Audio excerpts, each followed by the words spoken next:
汚いネズミが2匹入り込んでいたようだけど。The upcoming episode will probably reveal Shinmei, who in a way will act like the main villain. But the story is not that simple. Everything is somehow connected and related to each other. Like how we just got to know that Lahan was Shisui and that Shisui and Suirei were half-sisters. But what's the family history? What's the family lore? How does it all happen? Well, for that, we're going to have to go back to see how it all started.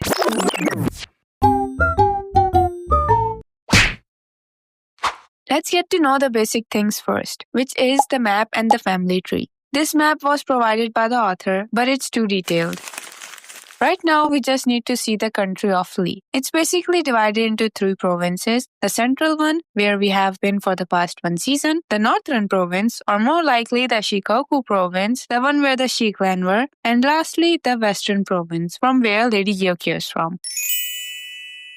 Now let's take a look into the imperial family. We got the old empress regnant, her coward son, the former emperor, his first consort, Anchi, or the current empress dowager, and her first son, the current emperor Yan. And then we have her second son, the imperial brother, who supposedly covers his face and barely attends any event. But this was the family that was presented to their people, but it was far from the truth.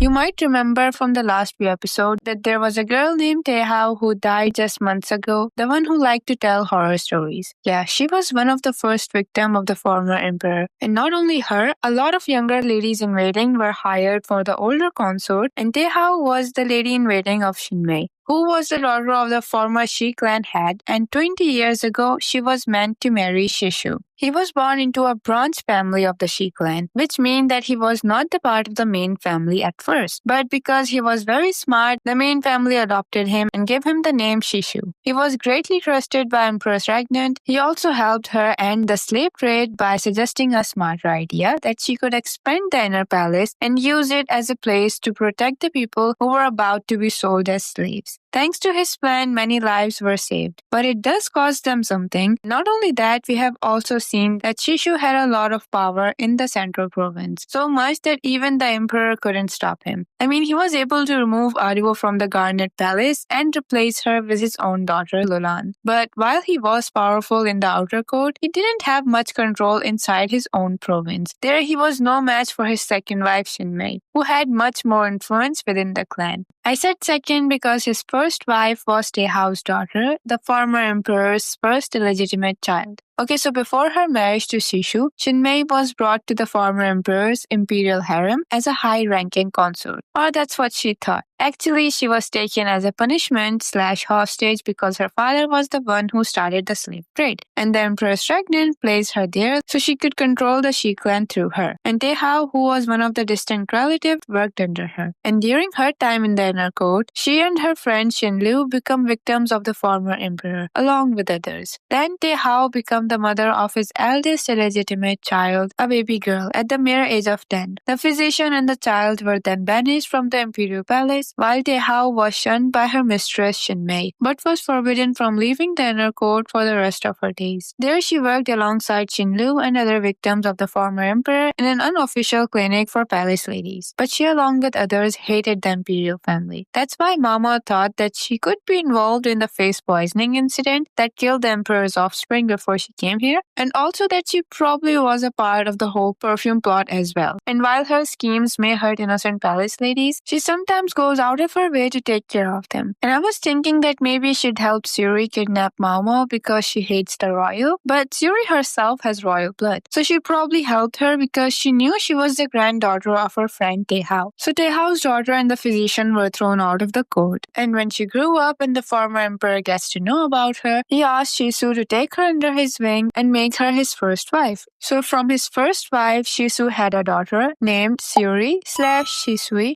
who also had royal blood from her mother's side. But after a while, his first wife was said to have died a natural death. But in reality, she was killed by Shinmei after Shisui requested/rescued her from the inner palace as his one favor from the former emperor. Then the two of them have a daughter, Lahan. And I think it's safe to say that she plays the role of evil stepmother a little too perfectly, because after Suirei's mother's death, Shinmei abused her terribly, locking her up in a room full of snakes, slapping her across the face every time she gets, treating her like a slave, and not only that, she also took her name from her and gave it to her daughter. So basically, Shisui was Suirei's birth name. But since it has the she in it, the old wrinkly Shinmei stripped her of that name. But you know what I loved in all this chaos? It was the bond between the two half-sisters. Shinmei used to abuse Suirei and think of her daughter Lahan as nothing but a puppet. So they both found a family in each other. So even if Suirei was deprived of her name, Lahan still adores it and still uses it as her lucky charm. Like she decided to use it to go undercover as the maid in the inner palace. And that's how we got the Shisui we know. But her actual reason for disguise was to be close to Suirei, who was also disguised as a eunuch, and plot out their next move. They both were so strong together, and even though Lahan was the younger one, she really tried to take care of her big sister. And I think if it wasn't for Shinmei, their life would have been easier. Not just them, Shinmei also ruined her own, her husband's, and the whole Shi clan's life. But anyways, let's talk about their crimes. Starting with how Suirei came into the outer court to serve as a court lady and plotted several seemingly unconnected incidents to bring about the death of the imperial younger brother. This included poisoning the minister, giving advice on poisoning his successor, creating a means to steal ritual implements, and replacing those implements with faulty ones. But you'd be happy to know that she was not greatly punished for those crimes, partially because she committed them at Shinmei's order, and mostly because she was of the royal blood. So by the end, she lived with Aduo along with other Shi clan children. Now, one of their biggest crimes included rebellion against the country, which they planned by embezzling funds and raising the price of grain and metal. This information was provided to Jinshi by Maomao's cousin Lahan. Also, with the help of that foreign emissary, Ayla, she got all the gunpowder and guns called FIFA stored in their fortress, which she planned to use to go to war with the central province and make it her own because she was greedy and, well, they kind of made a fool out of her by keeping her there, and she was also beauty conscious and hated people like Jinshi.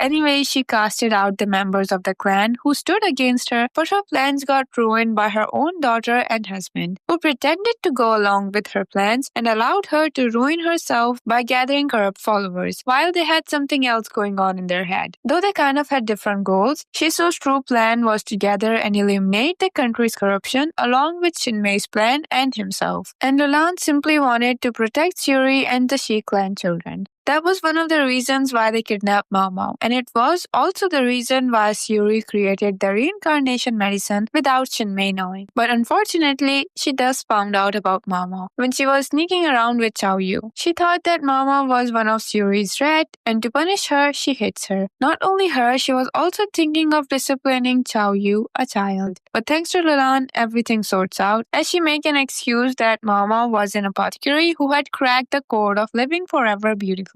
She showed her Maomao's hand while Maomao had zero clue of what was going on. Thankfully, they got out of the situation, though she does meet her again. But first, let me tell you something cool. You might be wondering when Jinshi will show his real power. I mean, he is a royal person after all, plus Maomao is kidnapped, so he should do something big. Well, he did. And unlike the last time, we will be witnessing it. And you might be wondering how Lahan would be doing. Yeah, he was turning into a really mean person until Lumen come to fix him up a little. After that, he was the one that proposed to Jinshi that they should take the Forbidden Army and attack on the fortress of the Shi clan, as they had betrayed the country. And you know the one who'd be leading that army would be Jinshi. At one point, when Maomao first saw the glimpse of him, she thought that it couldn't be true, that he couldn't be here to save her, using her usual denial mode. But when he does get to her, and after they both stare silently at each other, she asked him to protect her, while he panics looking at her state, which brings a soft smile on her lips. And as for Lahan, he had given them a solid plan along with Lahan, but had accidentally hurt his back on the way, so he couldn't be there to save his little girl.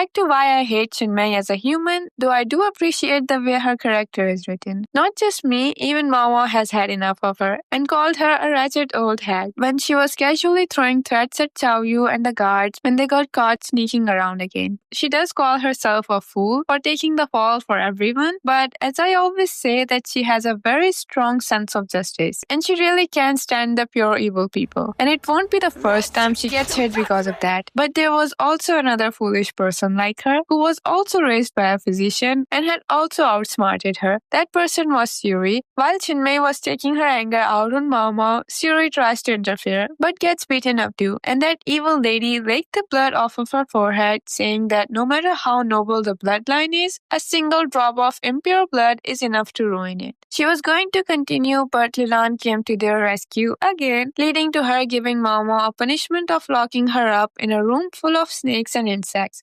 Maomao, being Maomao, obviously had a good meal instead of the punishment, as she literally just killed, roasted, and ate the snake.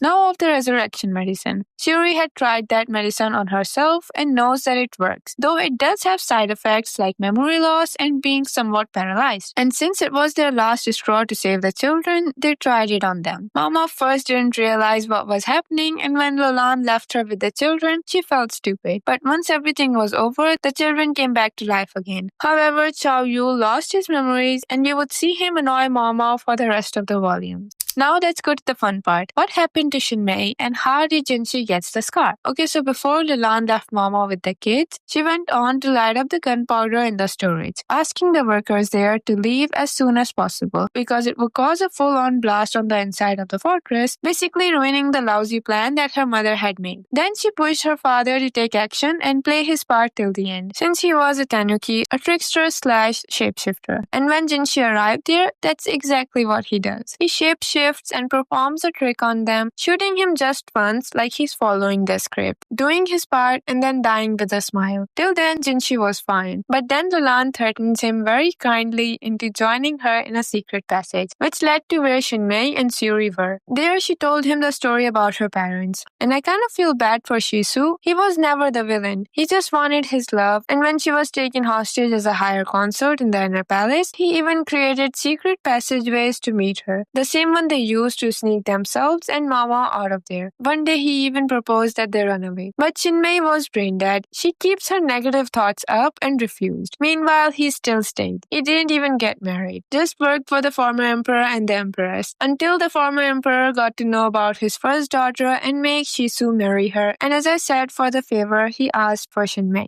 However, after 20 to 30 years, the Shinmei that he got was not the same one that he loved. But still, he tried his best. And when she started doing the crime/embezzlement, he just watched as he couldn't do anything. As Lahan continued to tell the story, Shinmei nearly popped the vein. She slapped Lahan hard and took the FIFA from her, while she just chuckled at her mockingly. She had enough hatred that she tried to shoot her own daughter. But thankfully, the gun has some issues and it exploded in her hands, and she died with blood loss. After that, Lahan asked Jinshi for two favors. One, that the children should be given a second chance to live, and second, well, she wanted to scar his beautiful face. And when he allowed that, she does so very respectfully. She did what her mother couldn't do. She scarred the beautiful face her mother had hated, saying, "Dear mother, I have done everything I could do." Because of the gunshot, everyone knew where Jinshi was now, and they were coming. Lahan thought if she could be a better actor than her father, as she opened the window revealing the snow. They were on the rooftop, and when Basin and others comes in and saw Jinshi being hurt, they pointed their gun at her, while she just danced in the wind like it was a grand performance, laughing her heart out like the villainess that she was. But then they shoot. Some bullets move past her until one of them hits her chest. She stops moving and falls down the roof into the snow, while Suirei, Jinshi and others stood there frozen. I honestly loved her character so much, and she was exactly like how Jinshi said, a vixen. And don't worry, she doesn't die from that bullet. She's alive because the bullet hit the hair stick that Maomao gave her as a goodbye gift. Plus, we see her character again, but with a different name, along with the same hair stick. So it's confirmed that she's alright. However, we don't get to see her again, at least not till the latest volumes. I guess that's it. The whole Qi clan gets erased except for the children, and the emperor took over it. Now the other province that was left was the Western province that we will hopefully get stories about in season 3. If you find anything else confusing or if you have any theories, feel free to share. Plus I have made other videos about this volume, so check them out if you want. This one is about Maomao and her friends. This one is the whole how Jinshi rescued Maomao, and if you still have some doubts or questions, feel free to ask them. Alright, I hope you enjoyed the video. Thank you for listening to me. Take care of yourself and goodbye. No, you'll never be the same. I don't really wanna hurt you, but I can't control the pain. If you're sticking by my side, maybe we could be okay. Okay, maybe you could be the change.